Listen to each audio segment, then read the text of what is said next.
Hi everybody and welcome back to the Upside Dan. This is going to be a spoiler review for Halloween Kills, so there will be spoilers ahead.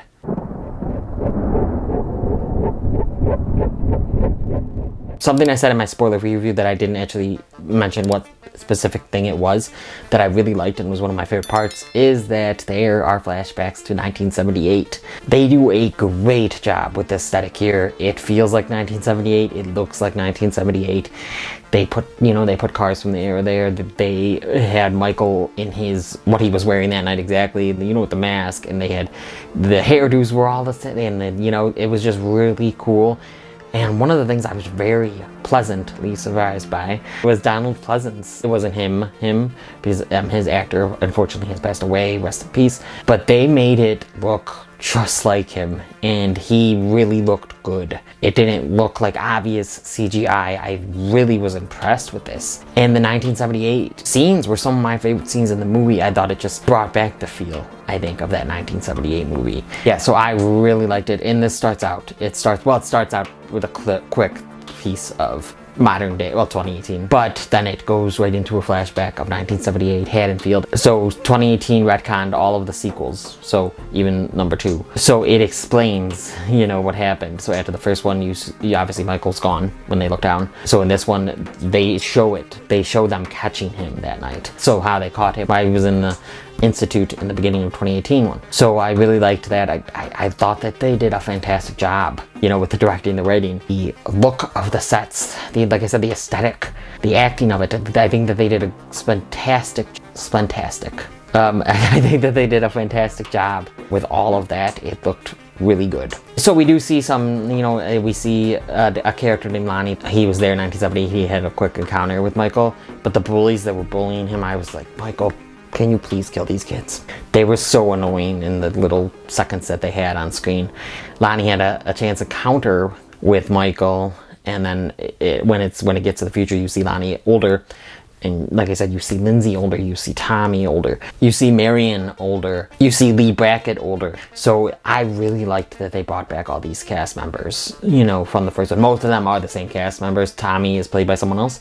It was fine. I do wish, just for nostalgic reasons, it's not that important that he did come back. I think that would have meant a lot more to the whole cast, but it was still really cool that they brought these characters back for this movie, because you get to see how they've been since the incident, and then you even get to see more of the town's view on the boogeyman, and I think that was a really cool thing to do. I had issues with it, but we'll get to that. So then we get into the score, the intro, which I said in my spoiler-free review as well. It was just amazing. I love what John Carpenter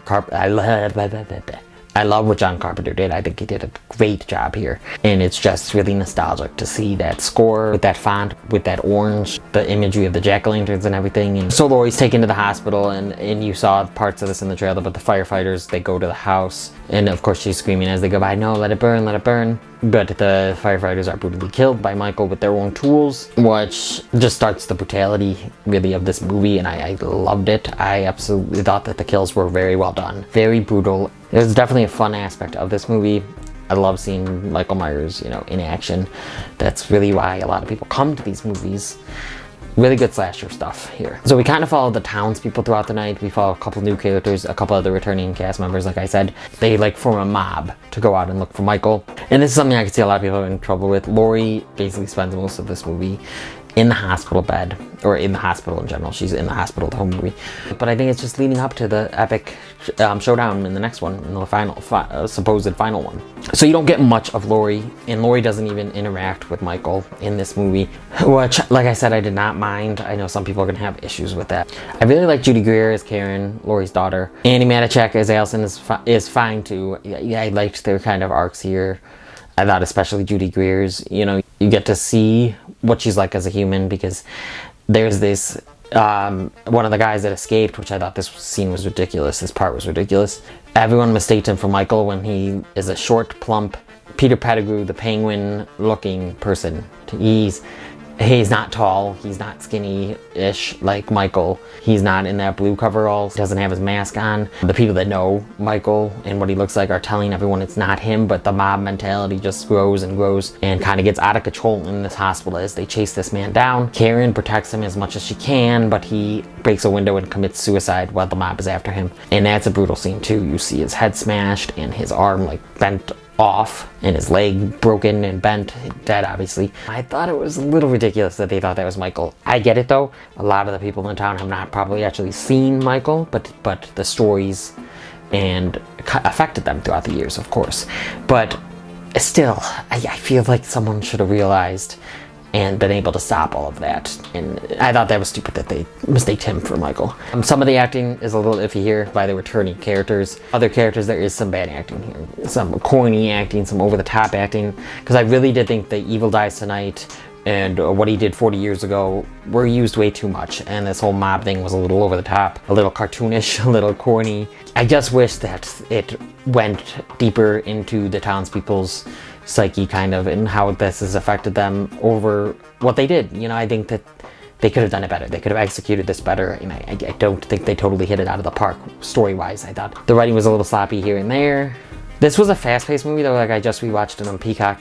It went by pretty fast for me. I don't know, I think less mob mentality stuff would have been fine. And I know it's trying to tell us like, oh, humans are monsters too.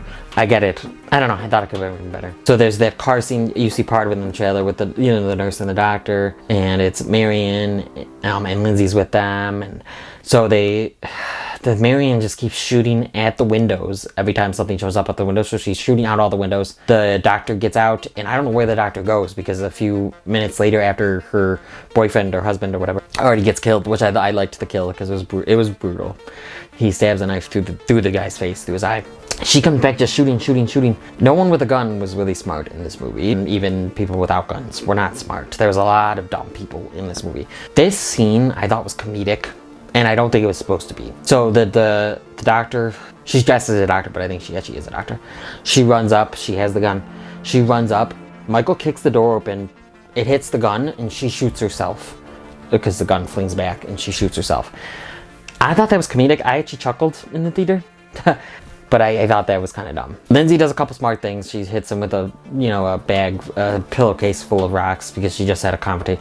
They stop at the playground. This is why they're there. They stop at the playground because there's kids out, those annoying kids, and at least he brutally murdered one. Because these are the kids we saw a little earlier in the film. They pranked this gay couple that is now living in the old Myers home. And for some reason, I'm really happy about that. And I thought that was kind of a weird plot line. They pretended that there were razor blades in the candy. They tricked them and stole all their candy. And I thought that was dumb, and the kids were dicks. So Michael runs after Lindsay, and Lindsay like hides, and then Michael like walks one way across a bridge, and then, but he must have come back because he had to stage everyone, like you saw in the trailers on the turning carousel thing. He had to stage everyone on the playground, so I don't know why he didn't see Lindsay on the way back or whatever. I will say though about the Lindsay and Michael scene, there was some suspense there. My heart was beating fast because Michael was just standing there breathing while Lindsay was trying to be quiet, like just feet away. So I did like that scene. There was a few suspenseful scenes like that. I was kind of wishing for even more of an atmosphere, more of an eerie atmosphere. Then we're getting into the third act. They go to the Myers house. I don't know why they didn't have policemen posted at the Myers house this whole night, but, well, at least after the firefighters were all found. They go to the Myers house. The gay couple has now been killed by Michael, which I thought that was kind of, there was some suspense there as well. I liked them. They were the comedic relief, kind of. I did not all their comedy worked. I don't know if there's a hot take, but I liked the comedy in the first one, the 2018 one. Better than the comedy in this one for the most part. Like that little kid in the first one, he was hilarious. And Michael kills the gay couple and actually puts them in a pose like he saw in a picture. So Michael does like to play games with people and kind of show off his work. Lonnie shows up with Allison and Cameron. So Cameron is Lonnie's son. So then just Lonnie, he refuses to let them go in and he goes in himself, which was dumb. And right away, he dies, like really fast. And I don't know how Michael got him up there so quick, but he got him up in the attic, crawl space kind of area. And then Cameron and Allison go in and, they try to find Michael and fight him off. There was some good suspense there. So Cameron gets murdered brutally. I feel like he should have died even before Michael snapped his neck, but Michael turns his head. He's about to stab Allison, and you saw this in the trailer when she says, do it. In the trailer, it made it seem like she was talking to Michael. She's actually talking to her mom. Her mom stabs Michael in the back with a pitchfork and like curb stomps his head and grabs his mask and then is running off, and Michael follows her. And they kind of get him in a trap, kind of. The mob is like there when he gets to his mask, and they all just jump him. They do a pretty good job. He falls on the ground. They should have shot him in the head or decapitated him or both or did something like that. Karen stabs him and then just leaves, and the mob just stands there. The one security guard walks up and is about to shoot him in the head, but Michael is alive and kills the whole mob. A lot of dumb people here. Like, one guy had a gun and he got up close to Michael where Michael could just grab the gun or stop it or whatever. And a lot of people just kept getting close to Michael, and Michael was killing all of them. Karen goes up to Michael's sister's room and looks out the window. There's a few mentions of that, how Michael would look out the window. Lonnie knew him as a kid, said that.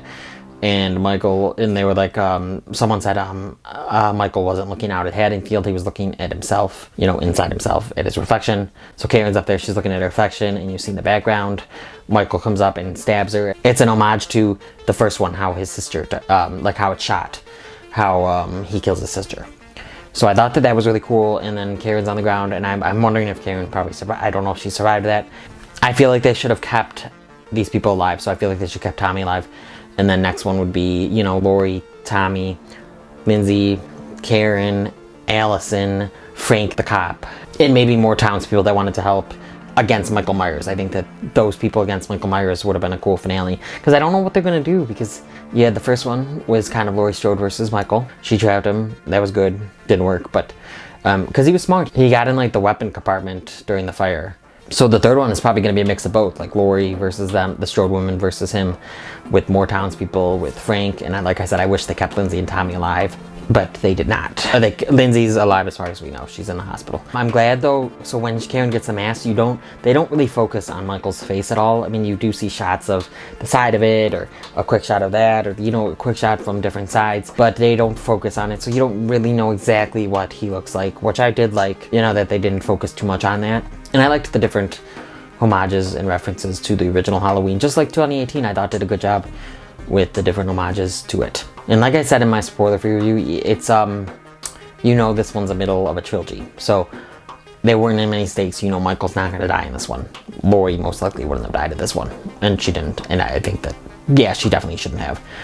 But, but you knew Michael was going to survive this one. And I don't know how they're going to top it. I top these two. I hope that they do, and I'm looking forward to the finale. I believe it's the finale, and I kind of hope it is, at least for a while. I'm looking forward to it and seeing what they do come up with, and I hope that it's better than this one, and I liked this one. Do not get me wrong. I had a lot of fun with it. I was actually surprised at how many bad reviews it was getting after I saw it, but I did like it. Let me know down in the comments, what did you think of Halloween Kills? Please blow up that comment section. You can use all the spoilers you want. If you liked what you've seen here and you want to see some more, click around here to see something else. Please like this video, comment on this video, share this video with the Halloween fans in your life. Hit that notification bell, subscribe, and come to the Upside Dan.